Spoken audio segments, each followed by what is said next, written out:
Hello दोस्तों, Ayurveda and medicine में आपका स्वागत है। मेरा नाम आकाश और मैं आज आपको बताऊंगा मैच्यूरेशन साइकिल। सो इस चैनल को लाइक एंड सब्सक्राइब करना ना भूलें। चलो स्टार्ट करते हैं। अब हम आज जानेंगे मैच्यूरेशन साइकिल एंड ओवुलेशन के बारे में। एक्चुअली मैच्यूरेशन साइकिल क्या होता है? मैच्यूरेशन साइकिल को एमसी भी बोलते हैं, कुछ जानते ना हो तो मैच्यूरेशन साइकिल भी बोलते हैं। और तो इसमें क्या होता है, इसकी डेफिनेशन जानते हैं। Maturation cycle is the visual fragment of cycle physiological uterine bleeding due to the shedding of endometrium. क्या होता है कि शेडिंग हो जाती है, मतलब कि एक यूट्रस होता है, उस यूट्रस में क्या होता है कि एक एंडोमेट्रियम वॉल होती है और एंडोमेट्रियम वॉल में कुछ जो उस पर शेडिंग हुई होती है कवर्स की, उसमें से ब्लीडिंग होने लगती है, तो सेम मैच्यूरेशन साइकिल बोलते हैं। इसकी सेकंड डेफिनेशन क्या जानते हैं? The period extend from the beginning of the period to the beginning of next one. मतलब कि जब एक फीमेल जो होती है उसकी जब एक फर्स्ट साइकिल स्टार्ट होती है, वहां से लेकर अगले नेक्स्ट साइकिल तक, अगले नेक्स्ट साइकिल जो स्टार्ट होती है वो ही पूरा मैच्यूरेशन साइकिल कहा जाता है। It is start between 11 to 15 age in female. मतलब कि जो एक फीमेल जब प्यूबर्टी एज अटेंड करती है तो ये 11 से 15 एज के बीच में ये मेंस्ट्रुअल साइकिल स्टार्ट होती है। द साइकिल सम फीमेल है मैक्सिमम 35 डेज। मतलब कुछ फीमेल्स में जो मैक्सिमम जो साइकिल हो सकती है 35 डेज होती है, बट फिजियोलॉजिकल हम 28 डेज मानते हैं। Physiological is 20 days and it keep in abeyance due to the pregnancy and lactation. मतलब क्या होता है कि मतलब क्या होता है कि जो मैच्योरेशन साइकिल होती है तो उसमें रुकावट कब आती है? जब एक वुमेन प्रेग्नेंट हो जाती है, या फिर लैक्टेशन हो जाता है, लैक्टेशन होता है, या फिर कुछ फीमेल क्या होता है, कभी कभी जब फीमेल जब कोई डिजीज हो जाती है तो बी ए मैच्योरेशन साइकिल हो जाती है। ये एक प्रैक्टिकल के लिए इम्पोर्टेंट, बहुत अच्छा है जानना कि it is duration of MC is about 4 to 5 days blood loss. मतलब क्या जाता है blooding duration MC it is 4 to 5 days है। जो क्या होता है कि ब्लड लॉस होता है 4 से 5 डे, फर्स्ट 4 से 5 डे ब्लड लॉस होता है, बट कुछ फीमेल को 7 भी हो सकता है, 8 डे भी हो सकता है। अप्रोक्सीमेटली 20 से 80 ml ब्लड लॉस, 20 से 80 ml जो होता है फीमेल में ब्लड लॉस होता है highestly, but nearly 70% of total maturation blood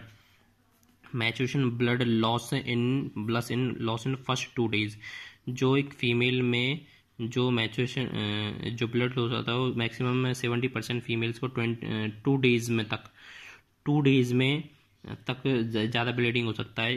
इस ब्लड में होता है क्या है, कुछ ब्लड सेल्स होती हैं, म्यूकस होता है, वेजिनल एपिथेलियम सेल्स होती हैं, फ्रेगमेंट एंड एंडोमेट्रियम होता है, एंजाइम होता है, बैक्टीरिया होते हैं, प्रोस्टाग्लैंडिन हार्मोन्स होते हैं। तो इसमें देखते हैं ओरिजिन कैसे होता है। इसका ओरिजिन कैसे होता है?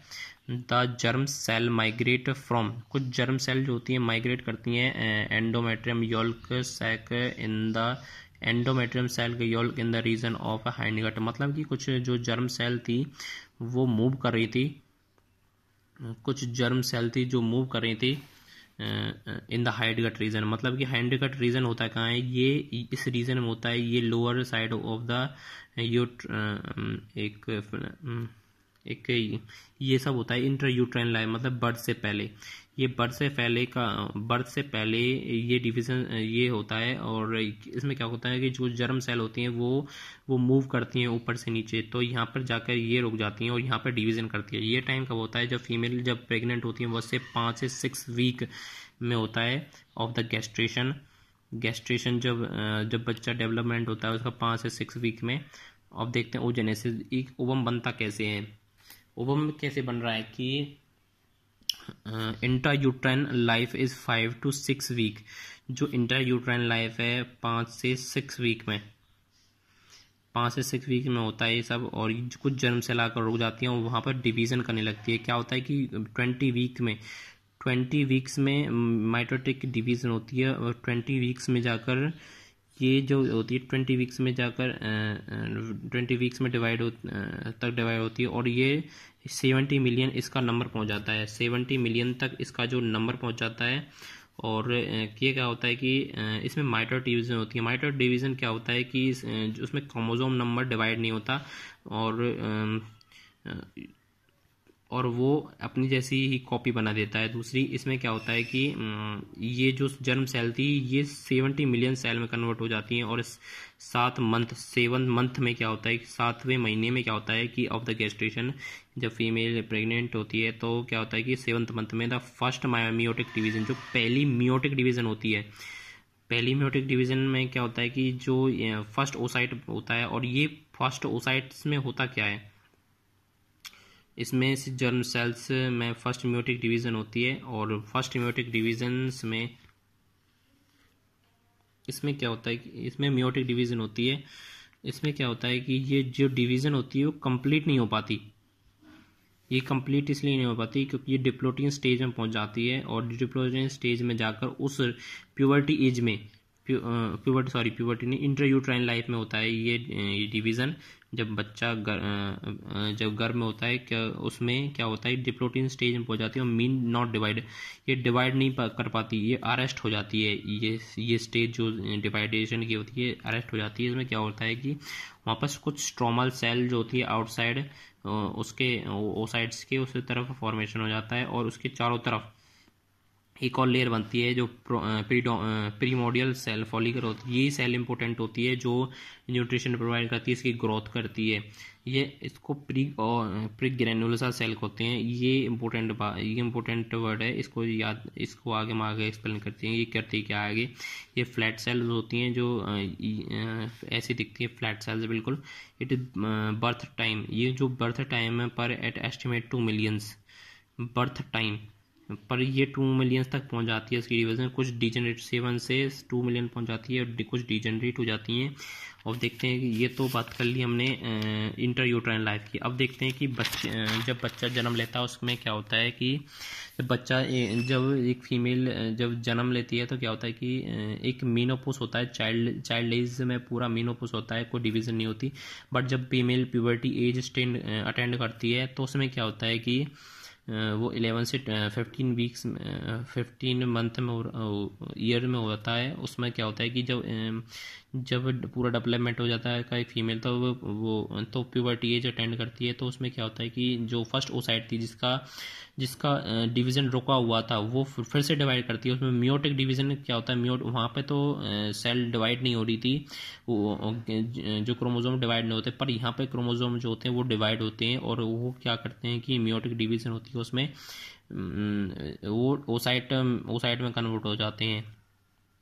पर इसमें हो रहा क्या है, यहाँ पे दो डिवीज़न होने के बाद एक 2 सेल बनाता है, एक पोलर बॉडी बनाता है, एक ओसाइट बनाता है। ये पोलर बॉडी होती है, स्मॉल सेल होती है, लार्ज सेल होती है। ये क्या करती है, लेस साइटोप्लाज्म होता है, लार्ज साइटोप्लाज्म होता है। इसमें क्या होता है कि ये क्रोमोसोम तो सेम होता है इन दोनों, पर इसमें साइटोप्लाज्म फर्क होता है और कुछ न्यूट्रीटमेंट होता है, फ़र्क होता है। ये हाफ में डिवाइड हो जाती है। अब देखते हैं इसमें क्या होता है कि ये तो बाद में जाकर डिजेनरेट हो जाती है, पर इसमें देखते हैं कि फिर से मियोटिक डिवीजन, मियोटिक सेकेंड होता है। ये मियोटिक डिवीजन कंप्लीट नहीं हो पाता, फिर से ये मेटाफेज में रुक जाती है स्टेज। और ये इंपॉर्टेंट बात है जानने की, ये कब डिवीज़न होता है, complete the meiotic division after fertilisation. ये कंप्लीट जो डिवीज़न होता है वो आफ्टर फर्टिलाइजेशन के बाद, जब एक एग और स्पर्म मिलकर जब एग और स्पर्म मिलते हैं तो ये फर्टिलाइज कर देते हैं। स्पर्म एग को फर्टिलाइज करता है तो जाइगोट फॉर्मेशन होता है, तो जाइगोट बनता है, तब मियोटिक डिवीज़न कंप्लीट हो जाती है। उसमें क्या होता है, एक पोलर बॉडी बनती है, एक जाइगोट बनता है। जो पोलर बॉडी होती है ये बाहर निकल जाती है, और जो जाइगोट होता है ये डिवाइड करता है वहाँ जाके, जो इम्प्लांट होता है और एम्ब्रियो फॉर्मेशन करता है। अब देखते हैं कि इसमें बेसिक को थोड़ा सा और जानने की क्या है कि जब कोई फीमेल प्यूबर्टी अटेंड करती है तो उसमें फॉलिकल जो होती है, granulosa cell, one side granulosa cell बनती है, उसके चारों तरफ granulosa cell and first oocytes.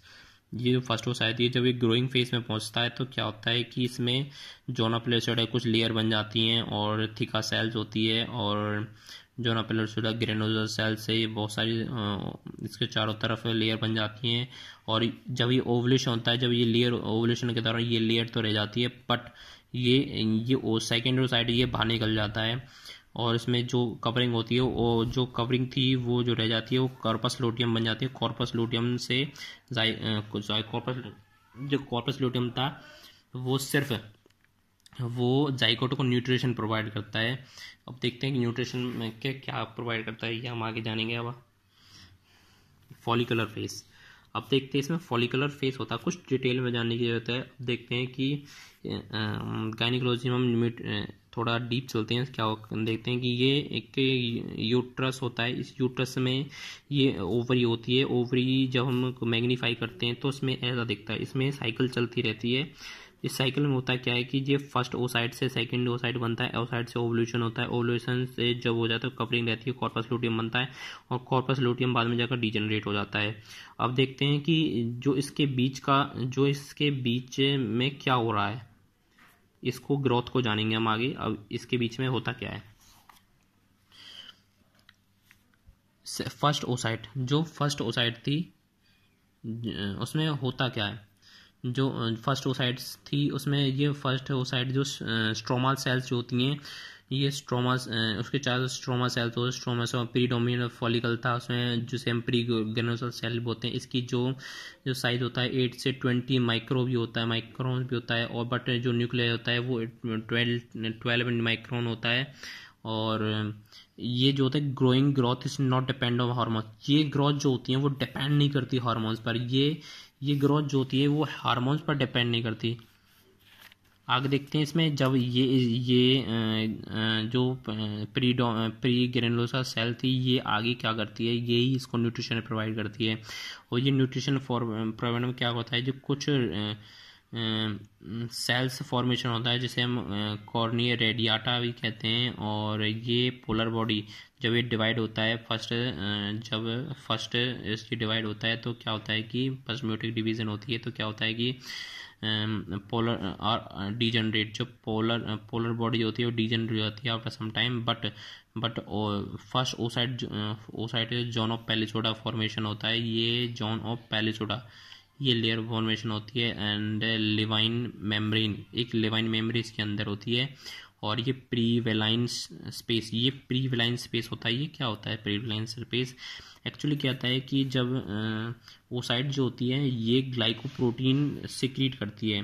प्रीवेलाइन space बनता कहते हैं it is form by the glycoprotein secrete by the oocyte. जो ये ओसाइट थी प्राइमरी ओसाइट, ये इसमें ग्लाइकोप्रोटीन सिक्रीट करती है और इसके चारों तरफ एक लेयर बना देती है और जो इसके न्यूट्रिशन में भी हेल्प करता है। इसमें बहुत आगे देखते हैं इसमें क्या करेगा। ये आफ्टर 2 से 5 mm साइज, जब ये 2 से 5 mm साइज का हो जाता है तो इसमें क्या हो जाता है कि LH रेस्पॉन्स होता रहता है।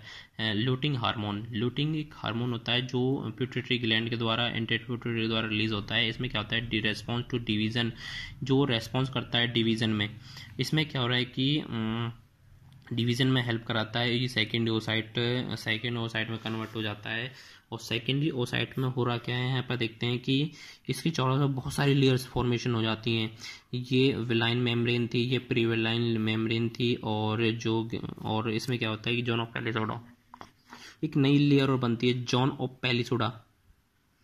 ये वाली ये जॉन ऑफ पैलिसोडा क्या करती है कि ये क्या आती है फॉलिकुलर सेल्स होती है। ये produce glycoproteins due to deposition. ये ग्लाइकोप्रोटीन रिलीज करती हैं और लेयर बनाती हैं। ये इसमें क्या होता है कि ग्रेनुलोसा सेल ये ग्रेनुलोसा सेल क्या करते हैं, ये FSH सिक्रीट। इसमें क्या होता है कुछ FS रिसेप्टर्स होते हैं, वो FSH सिक्रीट करते हैं और it increase the number of cell. ये इसके चारों तरफ सेल को नंबर को बढ़ा देते हैं और ज़्यादा इसको बढ़ा कर देते हैं। इसमें क्या होता है सेकेंड ओसाइट, ये सेकेंड ओसाइट होती है। Nucleus remain in centre, but जो न्यूक्लियस होता है वो सेंटर में होता है। और आगे जानेंगे हम ये किस तरफ मूव करता है।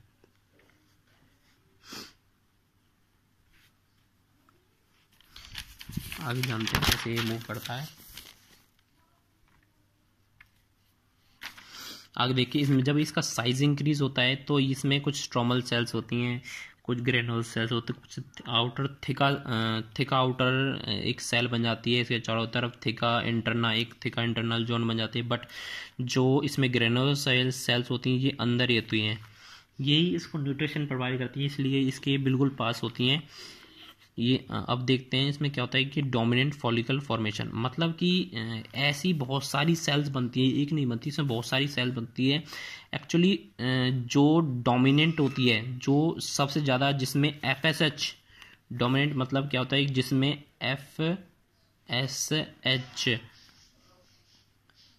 FSH रिसेप्टर्स ज़्यादा होते हैं, वही डोमिनेंट होती है, वही एग बाहर निकलता है जिसमें सब, और वो उसका ही फॉर्मेशन होता है, उसका वही ओवम रिलीज होता है, उसे ही डोमिनेंट फॉलिकल बोलते हैं। इसमें देखते हैं कि क्या होता है आगे, क्या होता है इसमें जब ये से जिसका मेच्योर होने लगता है, बड़ा होने लगता है, डोमिनेंट होने लगता है, जो उसका डोमिनेंट हो जाता है जब कोई भी, तो उसमें देखते हैं क्या उसमें होता क्या है कि उसमें सेल फॉर्मेशन, उसके चारों तरफ क्या होता है कि सेल फॉर्मेशन होने लगती है। कुछ theca interna, theca externa, zone of pellucida layer बन जाती है, इसके चारों तरफ होती है, और डिस्कस लेयर भी होती है, और जो इससे जोड़े रखती है इसको, ये डिस्कस लेयर बन जाती है। ग्रेनुलर सेल्स जो होती है ये इससे ही जुड़ी होती है। बट यहाँ पे एक बदलाव आता है, इसमें क्या होता है कि एंट्रम फॉर्मेशन होता है। एंट्रम होता क्या है, इसमें क्या होता है कि कुछ ब्लड वेसल्स जो होती हैं वो इसमें एंटर करती हैं। ये क्या होता है कि it is form by the fluid accumulation, ये बनता है फ्लूइड एक्यूमुलेशन, कुछ जो फ्लूइड होता है उसमें एक्यूमुलेट होने लगता है, रिटेंशन होने लगता है। पर होता कैसे है, accumulation by the ultra filtration of blood, कुछ जो ब्लड होता है वो उसमें अल्ट्रा फिल्ट्रेशन होता रहता है ब्लड का फ्रॉम द वेसल्स ऑफ थिका, उसकी वजह से जो उसकी वजह से फ्लूइड एक्यूमुलेट हो सकता है। और ये इसमें क्या होता है, बहुत सारे न्यूट्रिशन होते हैं। ये कहता है हाई रिसेप्टर ऑफ FSH, ये इसलिए होता है क्योंकि इसमें हाई रिसेप्टर और FSH होते हैं और बिकम डोमिनेंट, इसलिए ये इसे डोमिनेंट बना देती है। इसी की वजह से हाई डोमिनेंट में ये एंट्रम डेवलप होता है, डोमिनेंट में सेल में, and high concentration oestrogen and low concentration of androgen. मतलब क्या होता है, जो एंट्रम होता है, ये जो फ्लूइड होता है, इसमें क्या होता है हाई कंसंट्रेशन ऑफ एस्ट्रोजन की जो मात्रा होती है वो बहुत ज़्यादा होती है, but low concentration of androgen, जो एंड्रोजन की हार्मोन होता है वो उसकी मात्रा बहुत कम होती है। अब देखते हैं इसमें क्या होता है, ग्रेनुलोसा सेल फॉर्म क्यूम्यूल्स। जो ग्रेनुलोसा सेल, ये ग्रेनुलोसा सेल थी, ये क्यूम्यूल्स फॉर्मेशन करती है। एक्चुअली ये होता है क्या है, जो ये ग्रेनुलोसा सेल्स होते हैं ये बाइंडिंग में हेल्प करते हैं किसी वॉल पर। अब देखते हैं क्या होता है कि ग्रेनुलर सेल क्यूमुल्स फॉर्म क्यूमुल सेल, और ये it help in ovum arrange radially. ये ओवम सबसे पहले ओवम को अरेंज करता है, एक साइड में, एक रेडियली एक साइड में अरेंज करता है। ये क्या करता है कि एक साइड में अरेंज करने के बाद यही हेल्प करता है बाहर निकलने के लिए। ये इम्पोर्टेंट है जानने के, यही इम्पोर्टेंट है जो ये ओवल्यूशन कराता है। अब देखते हैं क्या होता है कि FSH इंड्यूस, जो FSH था, FSH इंड्यूस होता है। इसमें FSH क्या करता है, LH रिसेप्टर को इंड्यूस कर देता है। FSH जब होता है LH रिसेप्टर को इंड्यूस करता है। ये क्या करता है, जो LH होता है ना, ये ही एवोल्यूशन में हेल्प, ये हार्मोन एवोल्यूशन में हेल्प करता है ड्यू टू LH सेक्रेट, ये इसको टर्म बोलते हैं पूरी। इट हेल्प इन ओवल्यूशन, ये सबसे पहले ओवल्यूशन में हेल्प करेगा। फॉर्मेशन ऑफ कॉर्पस लूटियम, ये कॉर्पस लूटियम के फॉर्मेशन में भी हेल्प करता है, ये इंपॉर्टेंट है जानने के लिए। ये ओवल्यूशन कराता है, साथ साथ में फॉर्मेशन कराता है कॉर्पस लूटियम। ये हम आगे जानेंगे कि हार्मोनल चेंज आते हैं तो क्या क्या होते हैं। जो LH जो होता है looting hormone, follicular stimulating hormone बोलते हैं FSH को। फॉलिकुलर स्टिमुलेटिंग हार्मोन क्या करता है, लूटिंग हार्मोन को रिसेप्टर को इंड्यूस करता है, ये LH सेक्रेट कराता है, ये क्या करता है formation of corpus luteum, help in ovulation. एक और बात है इससे सिक्रीशन ऑफ प्रोजेस्टेरॉन, हम इसका आगे जानेंगे कि इस हार्मोनल चेंज में इसका क्या रोल रहता है। अब देखते हैं Graafian follicle is about 20 mm। जो ग्राफियन फॉलिकल मतलब ये जो पूरी सेल बन गई थी ये 20 mm की हो जाती है, बहुत लार्ज सेल हो जाती है। ये क्या हो जाता है, थिका सेल आर वैक्यूलेटेड। इसमें क्या होता है, जो थिका सेल थी ये थिका सेल थी, ये वैक्यूलेटेड हो जाती है। वैक्यूल मतलब इसमें जो वैक्यूल्स होते हैं वो बड़े बड़े हो जाते हैं, और उसमें क्या होता है कि जब वैक्यूल सेल बड़े हो जाते हैं, मोर वैक्यूलेटेड, इसे वैक्यूलेटेड बोलते हैं। This theca cell separate from the granulosa sales.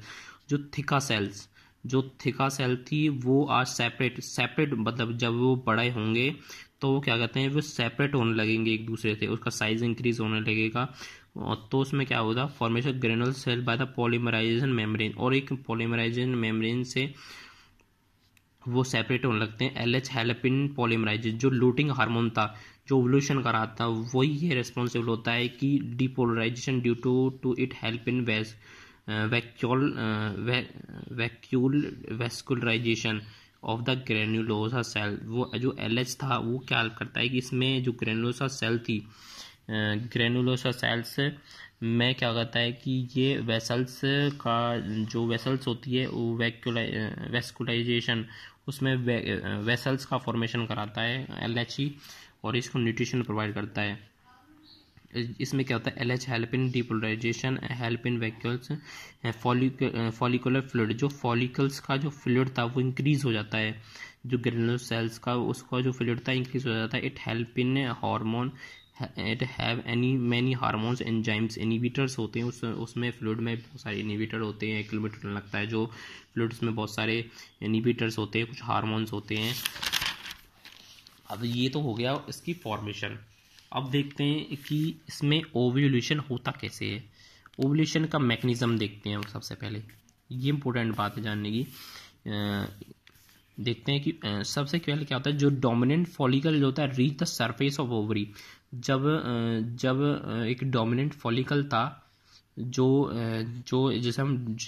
Main follicle है वो क्या करता है कि वो reach the surface of ovary के सरफेस पर पहुंचता है। ये ओवरी है, ओवरी के सरफेस पर पहुंच जाएगा, यहाँ पे जाकर अटैच हो जाएगा। ठीक है, अटैच होकर क्या कहता है, cumulus are detached from the wall.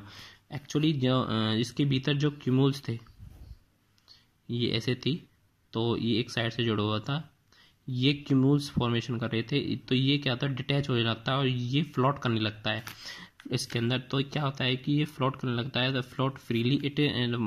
इसमें क्या होता है, जो फर्स्ट मेयोटिक डिवीजन थी वो यहाँ पे कंप्लीट होती है जाके।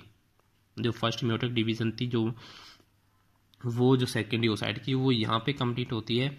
जो सेकेंडरी ओसाइट में फॉर्मेशन जो पूरा होता है वो यहाँ पे होता है।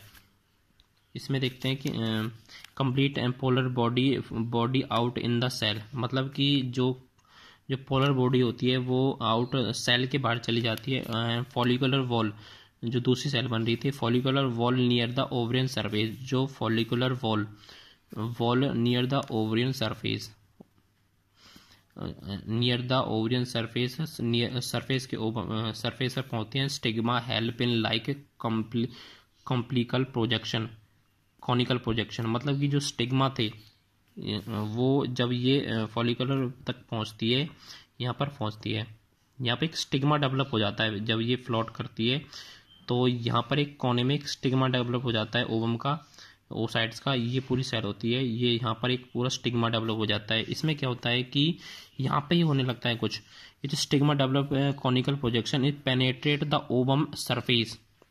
इसमें क्या होता है कि ये पेनेट्रेट कर देता है, मतलब कि भेद कर देता है उसमें से ये जो ओवम था। अब ओवम में क्या होता है कि ये सेल जब अटैच हो जाती है, इसमें जो ओव्यूल्स होते हैं एक कोने में आकर अटैच हो जाता है और ये पेनिट्रेट कर देता है सेल को। पेनिट्रेट करेगा तो क्या होगा कि जो ओवम है वो थोड़ा बाहर निकलने लगेगा। बाहर जब निकलेगा तो वह 20 से 130 सेकंड तक रहेगा यहाँ पे। और उसमें देखते हैं कि क्या होता है, जो क्यूम्यूल्स आउट सरफेस ऑफ फॉलिकल, मतलब कि जो क्यूम्यूल्स थे वो हेल्प करते हैं फॉलिकल को आउट करने में। जो ये फॉलिकल ओवम था उसे बाहर निकालने में हेल्प करते हैं, और ये क्यूम्यूल्स थे ये निकल जाते हैं, पेनिट्रेट करने के बाद ये निकल जाते हैं, और जो फॉलिकल है, जो ओवम है, ये बाहर निकल जाता है। और जब बाहर निकलता है तो क्या होता है कि बाहर निकलने से पहले क्या उसमें बाहर निकलने क्या हेल्प करता है, the contraction of micro muscles, जो माइक्रो मसल्स की जैसे थ्रिका एक्सटर्ना, ये माइक्रो मसल्स कही जाती हैं और ये क्या करती हैं कि ये कॉन्ट्रैक्शन हेल्प करती हैं, मतलब कि कॉन्ट्रैक्ट होती हैं और रिलीज द ओवम, और ये एकदम जब प्रेशर क्रिएट करेंगी कॉन्ट्रैक्शन के बाद ये प्रेशर क्रिएट करती है जिसकी वजह से जो ओवम होता है वो एकदम स्पीड में बाहर निकलता है, जिस होल होने के बाद स्पीड में बाहर निकलता है और उसे ही ओवल्यूशन कहते हैं। और आगे हम अगली वीडियो में जानेंगे दोस्तों, ये तो कंप्लीट हुई यहाँ पे, और आगे हम देखेंगे हार्मोनल चेंज क्या होता है, और इसमें कॉर्पस लूटियम जो फॉर्मेशन हो रहा था, इसके बाद जो कॉर्पस लूटियम का यहाँ पे रोल क्या है, और डायग्रामिली, और हम आपको समझाएंगे कि ये इसमें चेंजेस क्या होते हैं, और सेफ पीरियड क्या होता है कॉपुलेशन का। कॉपुलेशन करते हैं तो लोग पूछते हैं कि भाई इसमें सेफ पीरियड होता क्या है, वो हम आगे डिस्कस करेंगे। So thank you for watching.